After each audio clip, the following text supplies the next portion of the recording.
polls. Because who are these random people that actually participate in them? I don't participate in them, so how should I believe that they're accurate? And also, polls can be skewed to back whatever opinion you want them to back. But today, I'm talking about a lot of polls, because sometimes you don't even need to take a poll to prove whether or not something is true. This is true in the case of one recent Gallup poll in particular. It found that in the US, the public approval rating of Congress has plummeted to 15%. As in, only 15% of Americans approve of the way that members of Congress are representing them.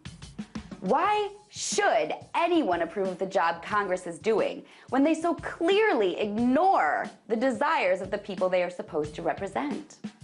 For instance, another recent poll indicated that more than 90% of Americans support making background checks for gun purchases mandatory. Not sweeping gun control, just simple background checks. But Congress refuses to do that. Clearly, Congress isn't representing the American people on this issue. Clearly, they are representing the desires of the NRA, who spent $800,000 lobbying in Washington in the first 3 months of this year alone.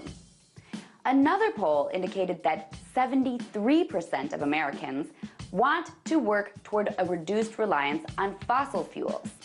But you still see the government pushing forward with building pipelines and fracking and other fossil fuel-based endeavors.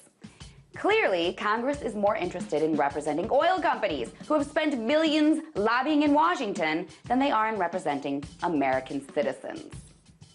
Another recent poll indicated that 45% of Americans say they would not be willing to give up personal freedom in order to reduce the threat of terrorism. But the American government constantly chips away at the freedoms of its citizens in the name of national security. They do it through increased video surveillance, legislation that allows the government to spy on citizens online, you name it. Corporate tax breaks, bank bailouts, endless wars. Congress repeatedly votes in ways that go against the will of the people.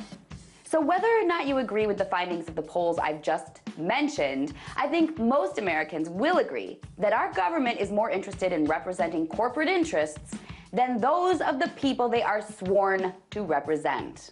And no one needs a poll to prove that. Tonight, let's talk about that by following me on Twitter @TheResident.